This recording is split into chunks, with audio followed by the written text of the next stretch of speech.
Today is Wednesday, May 24th. We'll tell you about a widely expected campaign launch set to happen today. Florida's governor will likely enter the presidential race in an unusual way. Also, a storm heading for an American territory is being described as one that will be remembered for decades. Plus, the Surgeon General is detailing the good and the bad of social media. Netflix has officially started cracking down on Americans who share their passwords. And more workplaces are becoming menopause-friendly. We'll explain those stories and more news in today's episode. Welcome to The Newsworthy. All the day's news in around 10 minutes. Fast, fair, fun, and on the go. I'm Erica Mandy. Thanks so much for being here. You ready? Let's do this. Yet another Republican is expected to enter the 2024 presidential race today. And this one has long been seen as former President Trump's top rival for the GOP nomination. Several news outlets have cited sources who say Florida Governor Ron DeSantis will formally launch his campaign today. But instead of a traditional speech, he's expected to make the announcement on a live Twitter audio event with Twitter's owner, Elon Musk, at 6 p.m. Eastern. After that, DeSantis is expected to appear on Fox News, release a launch video, and then start raising money for his campaign at the Four Seasons in Miami. It's been no secret that DeSantis has been getting ready to launch a campaign, and former President Trump has been targeting him in the run-up to the announcement, often calling him Ron DeSanctimonious and saying he lacks political skills. But DeSantis has called all of it background noise, promising to stay out of the daily drama. Meanwhile, about a dozen top Democratic Party and Biden officials tell CNN they're ready to go after DeSantis, too. They're apparently going to showcase some of what he's been doing in Florida, saying they're examples of his extremism. But DeSantis is expected to showcase a lot of the same things in his own campaign, since he considers them accomplishments. Bottom line, expect a pretty tense election season with a lot of powerful players that's really just getting started. There was a security scare at the White House this week. Authorities say they arrested and charged a man who crashed a rented U-Haul truck into a security barrier. As ABC News reports, he apparently told law enforcement he wanted to kill the president and seize power of the government. Thankfully, no one was hurt, even though pedestrians had to run to get away from the truck as it came up on the sidewalk. And the nearby Hay Adams Hotel had to be evacuated for hours. No weapons were found inside the truck, although there was a flag with a Nazi swastika on it. The suspect now faces a long list of charges and is expected to be in court today. Unfortunately, there's a disturbing story we have to tell you about out of Illinois. The state's attorney general released a nearly 700-page report this week detailing decades of child sex abuse by members of the state's Catholic diocese. The report says more than 450 credibly accused child sex abusers have ministered in the church in Illinois. And since 1950, nearly 2,000 children were abused that investigators know of. It took years to put this report together. Investigators interviewed hundreds of abuse survivors and matched their accounts with records from the diocese and other interviews. They also spoke with church leaders and their representatives and determined they dragged their feet to confront accused clergy and warn their parishioners. None of the alleged abusers are still active in the ministry. Some of them are believed to have died, as most of the abuse documented in the report happened decades ago. The Archbishop of Chicago responded to the report to say the church is different now. He says the Archdiocese has been, quote, developing and improving policies and programs to address the scourge of child sex abuse and support survivors.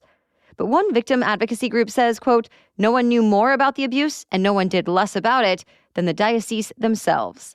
When the Illinois AG released this latest report, he explained that it was meant to provide public accountability and a measure of healing to survivors, but that it probably won't bring justice in a legal sense.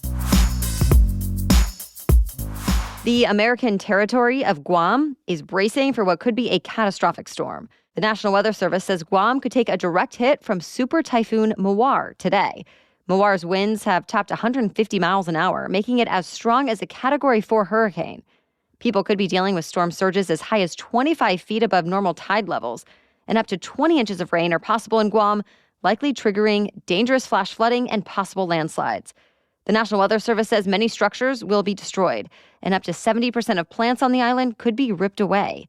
On top of that, people who live there could be without power and water for days, if not weeks. So Guam's governor declared a state of emergency, and President Biden approved an emergency declaration to make help available right away. The FAA is hoping its latest investment will help prevent accidents and close calls on American runways. The agency awarded more than $100 million to a dozen airports. The money will go to changes like building or reconfiguring taxiways for planes to better move around airports, as well as light installations to help better guide pilots. This announcement comes after an uptick in near collisions in recent months. Though it is worth noting, the FAA says there was only one serious close call out of every 1 million takeoffs and landings around the U.S. Now the government is hoping these improvements make the incidents even less common. We have much more news for you still ahead, but first, I want to tell you about our sponsor, ZocDoc. Finding a great doctor you trust can be tricky. There's the doctor's skill set and personality to consider, then the question of whether or not they take your insurance, and when you can actually get in for an appointment. If all of that stresses you out sometimes, like it does me whenever I need to find a new doctor, then check out the tool called ZocDoc. It's designed to make the whole search process a whole lot simpler. ZocDoc is the only free app that lets you find and book doctors who are patient-reviewed, take your insurance, are available when you need them, and treat almost every condition under the sun. No more wasting time calling around so many different doctors' offices only to find out that they don't take your insurance or can't get you in for another 6 months. ZocDoc is set up to help you find quality doctors and avoid all the surprises or unexpected issues along the way. Millions of people use ZocDoc to find the right doctor for them. So go to ZocDoc.com/newsworthy and download the ZocDoc app for free. Then find and book a top-rated doctor today. Many are available within 24 hours. That's ZocDoc, ZocDoc.com/newsworthy. ZocDoc.com/newsworthy. This week, the U.S. Surgeon General issued a new serious advisory about the dangers of social media. Dr. Vivek Murthy released a 19-page report that cites around 100 studies, warnings, and surveys. The final conclusion?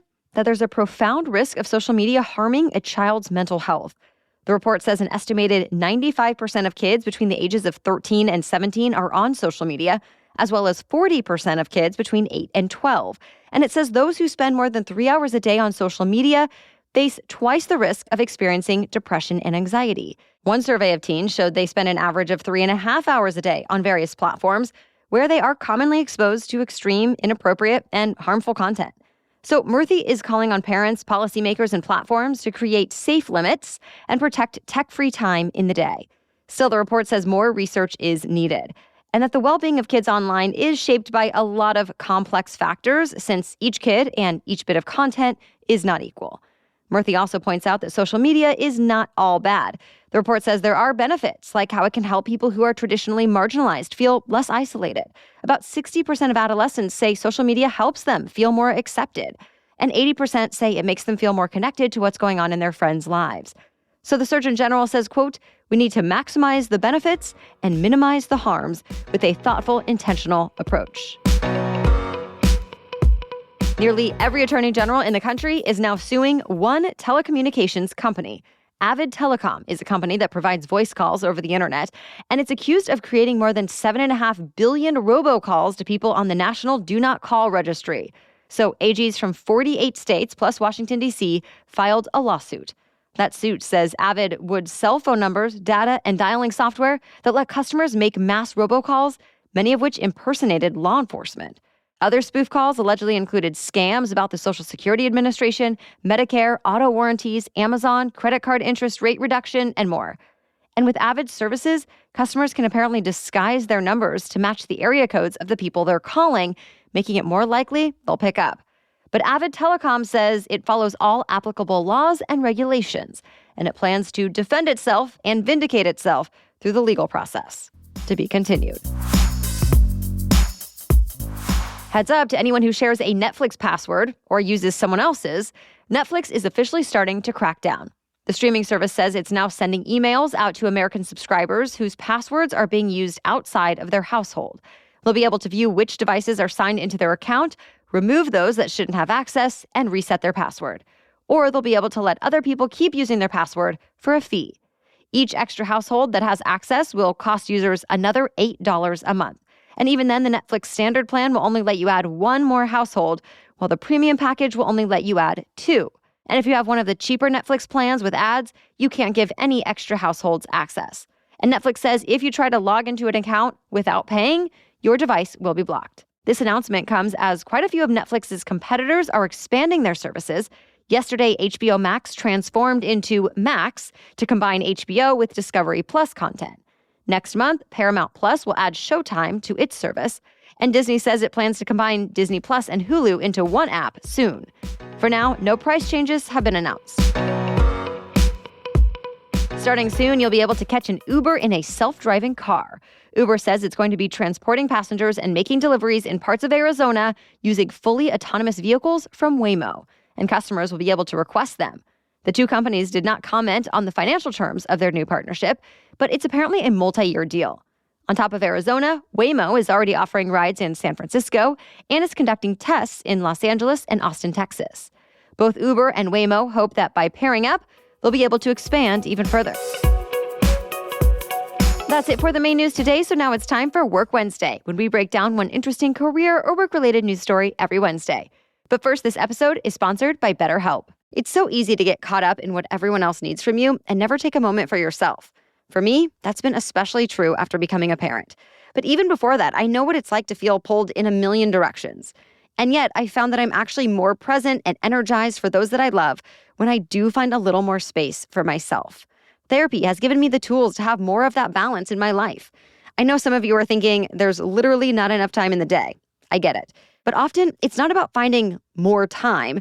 Therapy made me realize I was wasting precious energy on things I don't actually need to worry about or do, and equipped me with strategies I didn't even know I needed. If you're not sure where to start with therapy, BetterHelp is an option entirely online. It's designed to be convenient and flexible, so getting started is doable. Find more balance with BetterHelp. Visit betterhelp.com/newsworthy today to get 10% off your first month. That's BetterHelp, H-E-L-P, betterhelp.com/newsworthy. Okay, now back to Work Wednesday. A new movement to create menopause-friendly workplaces is catching on. The trend started in Britain. A recent poll estimated that about a third of all British workplaces have some kind of menopause policy in place. Policies include physical accommodations like desk fans and modified uniforms, as well as more flexible schedules and training about symptoms, plus access to treatment. Well, it seems that effort is coming to the U.S. So why now? The New York Times says Gen Xers, who are now in their 40s and 50s, are more willing to talk about their menopause experiences and request support than older generations. And the Times say employers are starting to realize that offering help is a way to keep experienced women in the workforce. A recent survey from the Mayo Clinic estimated over the course of a year, about 10% of American women ages 45 to 50 had taken time off because of menopause symptoms. And that cost employers about $1.8 billion. So changes could make financial sense too. Companies like NVIDIA and Bristol-Myers Squibb are already starting to offer menopause support to workers here in the U.S., and more are expected to follow. Well, thank you so much for joining us as part of your daily routine and for supporting us by sharing the show. You can also support us by becoming a Newsworthy Insider. For just $5 a month, you'll get access to ad-free episodes every day and some bonus content. Go to thenewsworthy.com/insider to start your 7-day free trial. All right, we'll catch you up on more news to know tomorrow. Until then, have a great day.